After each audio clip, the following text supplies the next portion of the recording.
Guys, what's going on? It's CruZzAve here and I welcome each and every one of you to a brand new video for the guide.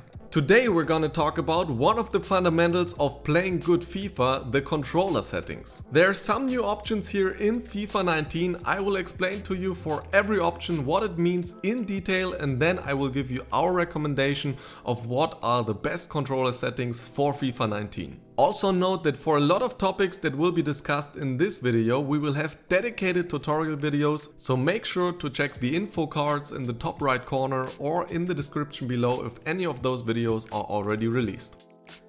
This is how the new controller settings menu looks in game. As already mentioned, you can see the three new additions: time finishing, second defender switch icon and pass block assistance. But starting from the top, we have the FIFA Trainer, which is not a new thing. In case you didn't know already, the FIFA Trainer can give you tips in game on what you should do in certain situations, along with the button controls for that. And you can now also decide which mechanics are shown. The pass receiver indicator, the shot elevation and the time finishing bar indicator can all be turned on or off, so you can individually design your FIFA Trainer to work on the things that you're struggling with. Of course, if you don't need any additional advices in game, then just choose the option hide and the FIFA Trainer will be turned off completely. Next up, we probably got the hottest feature of FIFA 19, the timed finishing.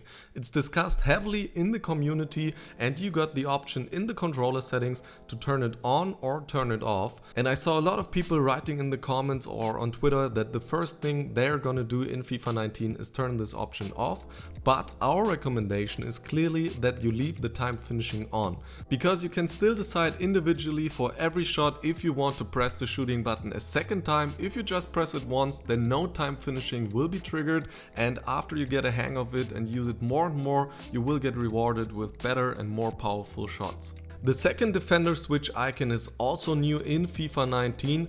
You can now decide if you want a second icon that shows you which player you'll swap the control to when pressing L1 in defense. This second icon will be transparent, as you can see in this in-game example, so you're still able to focus on your main man which you have selected. Online, even if you have this option turned on, you will not be able to see the second defender of the opponent. Of course, you can also turn this feature off, then you will just see one red icon above the player that you have actively selected, as in the past FIFA titles. For this option, our recommendation is once again that you should leave it turned on, as it is a clear advantage if you can see on the screen which player you will swap to when pressing L1, and also this player will be the one that you use for the AI defense when pressing R1 or RB on Xbox, so you just will have more knowledge about what's going on in your defense. You won't accidentally pull out a center back by pressing R1, and you will always know when it's a good timing to press L1 to switch the defender, for example to put pressure on the ball holder and to tackle the ball from your opponent. Another addition to the controller settings is the pass block assistance. This one lets you decide if you want your players to automatically attempt to intercept the ball when it's close by.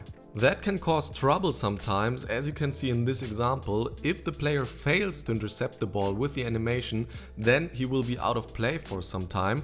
So you can turn the pass block assistance off and your players will not try to intercept the ball automatically, but then it might be that the ball is passing your players close by and they won't automatically reach out to the ball, so you have to press a tackling or a slide tackling yourself. We tested this new feature for quite some games at the capture event, and our feeling right now is that you should leave the option on, as the advantage of the pass block assistance is bigger than its disadvantage, which means that it often helps to get this little automatic assistance to intercept the ball. And when we turned the option off, it was quite noticeable that a lot of times, even if we anticipated right and stood in a good position to intercept the ball would just pass our player right next to him and he didn't do an animation to actually get to the ball, which could be quite frustrating.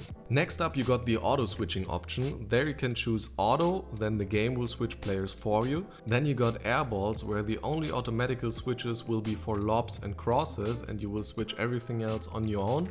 And then you got manual, when you're completely on your own and you have to switch every player manually. We definitely recommend you to choose either airballs or manual, since you should always have control yourself over which player you want to select at what time. Most of the players select airballs. I myself have this option turned on as well, since it can be quite hard to switch players quickly when a fast cross is coming in, for example.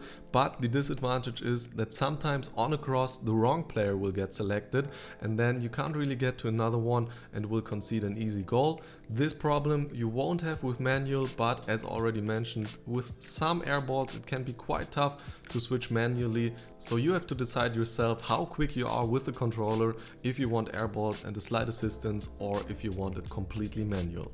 In addition to that, we have the auto switching move assistance, and I believe that a lot of players don't even really know what this one is about, so I will try to explain it to you guys. So this option decides how much move assistance is done when a player is switched automatically. Of course, this only applies to auto and airballs, and since we already said that auto is shit, this will only apply to airballs, not to manual.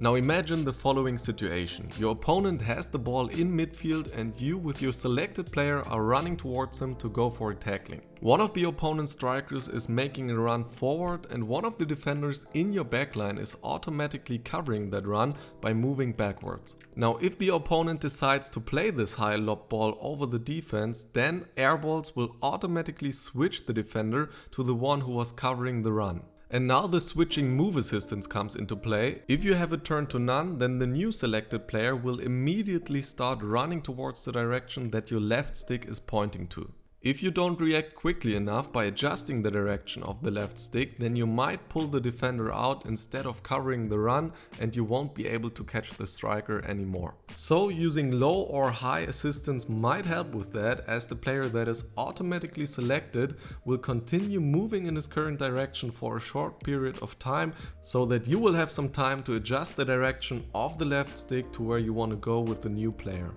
Now we're getting to the passing, shooting and crossing assistance, and for each of those options you can decide how much autocorrection you want your passes or shots or crosses to have. For passing you have the options manual, semi and assisted, which will decide how much autocorrection for power and direction you will get on your passes. We would recommend assisted, since it's a lot easier to get the ball to your player. You don't always have to aim exactly into the right direction, and if you're playing a hectic pass while being pressed, for example, then even the power will be assisted to keep ball possession. The same applies for the through ball assistance, even though here you only have two options, manual and assisted. Again, our recommendation is that you turn the setting to assisted, since it's very hard to align and power up a through ball correctly, and the assistance is quite good, so a lot of the times when you see a run and you play a through ball with assisted setting, the ball will find its target and will be played in a good way.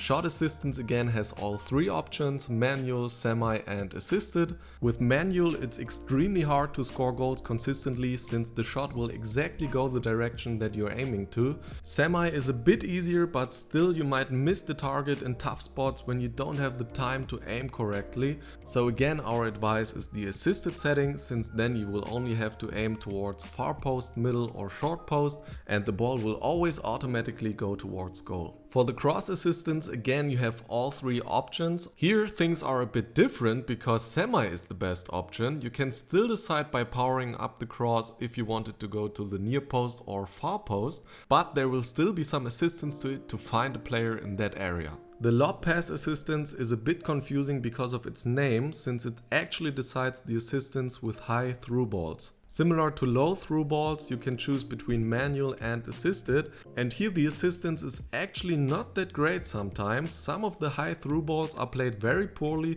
when you have the assisted setting, so if you get a hang of the manual one and you can really determine the power and the direction that you want the high through ball to go, then you can get an advantage by playing better high through balls than opponents who have the assisted setting, but it needs a lot of practice and you have to decide for yourself if you are able to put in those hours and if you can really get something by putting this option to manual, or if it's better for you to just use the assisted one. From our early experience with FIFA 19, we can say that the high through balls seem to be quite more effective than in past FIFA titles, and that on the assisted setting they are working a lot of times when before they were coming too short or with not enough power, so maybe for now I would recommend to keep the setting on assisted. The Save Assistance doesn't apply to online games, so it doesn't really matter what you choose here. Next up we have Analog Sprint, which is quite an interesting setting and you can turn it on or off. If you have it turned off, then just pressing R2, the right trigger on your controller, will decide if your player will be sprinting or moving normally. But if you turn it on instead, you will gain control over how fast you want your player to sprint. The further you hold down the button for sprinting, the faster your player will run. This can be helpful especially on dribbling, since you will not only have the choice between moving slowly and being in full sprint, but you can also go a middle way when you're dribbling quite fast but still with the ball closer to your feet. Here again it depends on your personal preference. If you want to use the feature, then turn it on. If you're not focused on it really during game, then rather turn it off, because then you won't have the problem of maybe not pressing in the sprint button completely and therefore your player not sprinting properly.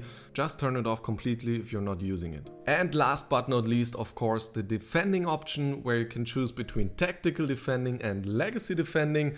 If you want to use all the advanced defending techniques and actually gain some control over what's happening on the pitch defensively, then we highly advise you to turn on tactical defending. We will have videos on all the features of it on the channel, so be sure to check the eye in the top right corner or the video description below to see if any of those are already released. I hope these explanations gave you a better understanding of what the controller settings actually mean and will help you to find the best ones for you personally. If you want more help on that or improve your gameplay in general, we also offer coaching in FIFA 19 by elite and top 100 players. If you're interested in that, then just check the info card or the video description, there's more information for you. Please leave a like if this video was helpful to you, that would help us out massively. Also be sure to subscribe and ring the bell if you don't want to miss any other video of the guide. I'll better see you in the next one. Much love. Peace.